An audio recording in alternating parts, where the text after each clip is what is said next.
Merci Sébastien. On a donc couvert principalement les nouveautés développées dans la partie achat. Et ce que je propose, c'est qu'on passe à la comptabilité. Et lors du roadshow de l'an passé, Sébastien, tu nous avais présenté le dashboard des maths, tout nouveau dashboard. Effectivement, c'est un dashboard qu'on a pas mal continué à développer. Est-ce que tu veux bien nous en dire un peu plus et nous montrer ces nouvelles fonctionnalités ? Oui. Alors, ce que je vous propose, c'est en effet de rentrer dans le dashboard des maths. Et ici, je vais le faire directement depuis mon widget. Donc, je vais simplement cliquer ici sur mon écran. Alors, qu'est-ce que je vais retrouver à l'écran ? Je retrouve mon écran de dashboard des maths. On l'a appelé encodage assisté avec vous la dernière fois. Notre volonté, c'est vraiment que 100% de nos clients utilisent cet écran central pour réceptionner leurs factures et prendre action sur les différentes factures. Donc, pour rappel, vous allez retrouver ici des notions de score de fiabilité qui vont en fait découler des différentes informations qu'Adfinity a été capable de retrouver.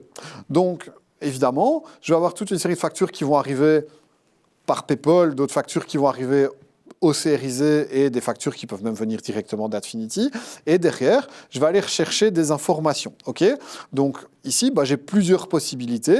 Soit je vais aller rechercher un bon de commande et donc là, je vais faire un three-way match. C'est des choses que vous connaissez. Je vais aller matcher le montant de la facture avec le montant du bon de commande. Et si jamais ma réconciliation est parfaite, je peux considérer que cette facture peut être encodée et peut même être déjà payé. Et puis, je vais pouvoir utiliser très très fort les fonctionnalités de Smart Model. Et c'est là où vraiment pour moi cet écran, il est important même pour nos clients qui n'utilisent pas la partie gestion des achats, parce que dans cet écran, vous pouvez aller voir le travail qu'Adfinity vous a fait au niveau des modèles d'encodage. Donc ça, c'est quelque chose de vraiment important pour nous. Vous savez que depuis quelques temps, Adfinity va être capable de créer pour vous des modèles d'encodage sur base de vos habitudes. Et ici, directement, je vois par exemple que sur TechData, Adfinity a été me créer une imputation fournisseur. Donc, je vais retrouver des informations d'imputation fournisseur sur base de mes habitudes d'encodage. Et donc, moi, je peux à tout moment aller sélectionner cette facture, voir qu'est-ce que m'a fait Adfinity et valider ou pas la proposition d'encodage. Je ne vais pas le faire ici parce que c'est quelque chose qu'on a déjà fait ensemble la dernière fois, mais nous, on est vraiment, vraiment convaincus de ce qui se passe au niveau de cet écran-là. Aujourd'hui, on est à l'écoute des premiers utilisateurs de ce dashboard afin de l'adapter à vos besoins de terrain, je dirais. Et donc, on a prévu de consacrer pas mal d'énergie au niveau de notre roadmap pour mettre en place des petits changements à grands impacts ou des quick wins, comme on les appelait, pour que l'expérience utilisateur reste vraiment satisfaisante au niveau de ce dashboard. Notre seconde ambition, vraiment, au niveau de ce dashboard, c'est d'augmenter la visibilité liée à ce que vous allez retrouver, notamment en ajoutant des filtres avancés ou une vue sur les smart models générés par Adfinity directement depuis cet écran de dashboard des maths. Céline, je vais sortir un petit peu d'Adfinity. On parle beaucoup de facturation électronique et je viens d'en parler. Est-ce que tu peux nous en dire un peu plus là-dessus ? Effectivement, Sébastien, facturation électronique et notamment via PayPal, c'est vraiment un sujet d'actualité aujourd'hui. On en parle déjà depuis quelques temps et il y avait toujours un flou au niveau législatif. Le ministre des Finances vient de voter une loi pour imposer l'utilisation de cette facturation électronique à partir du 1er janvier 2026 et ce pour les transactions entre entreprises. Ce réseau PayPal et cette facturation électronique, elle est déjà bien en application pour toutes les entités qui traitent avec le gouvernement, donc pour tout ce qui est B2G.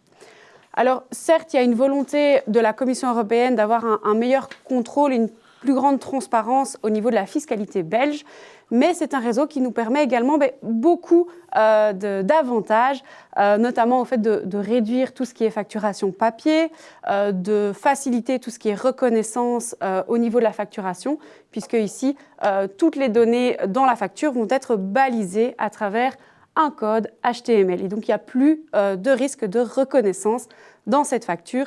Et donc, dans tous les cas, c'est quelque chose qui va nous permettre d'accélérer et de faciliter pas mal le traitement de toute cette facture.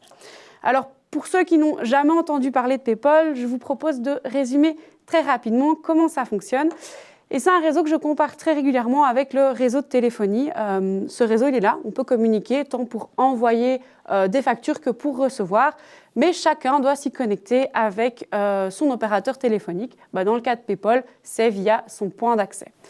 Avec Adfinity, on a décidé de travailler via Digitil pour se connecter à ce réseau, puisque c'est ce partenaire qui nous permet davantage d'intégration et de digitalisation de toutes les perspectives d'évolution via ce réseau PayPal.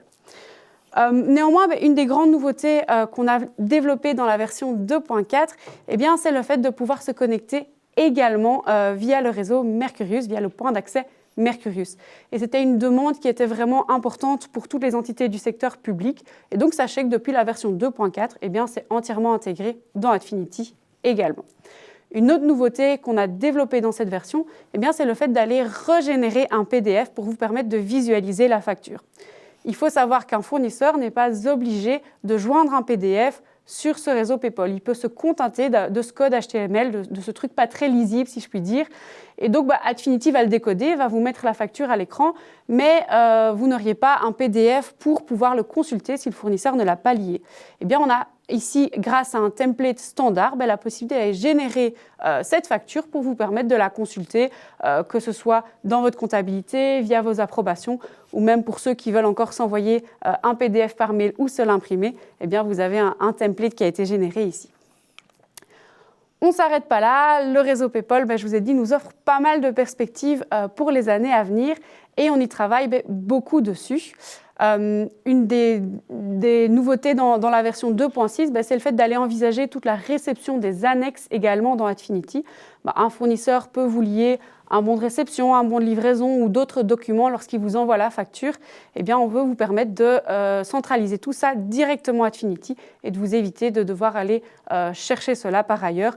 Toute la documentation est donc liée avec votre facture. Une autre nouveauté que l'on creuse également actuellement, c'est le fait d'aller gérer tout ce qui est accusé de réception via ce réseau PayPal. Il faut savoir que le réseau permet d'envoyer des notifications du type facture reçue, facture encodée, facture approuvée, etc.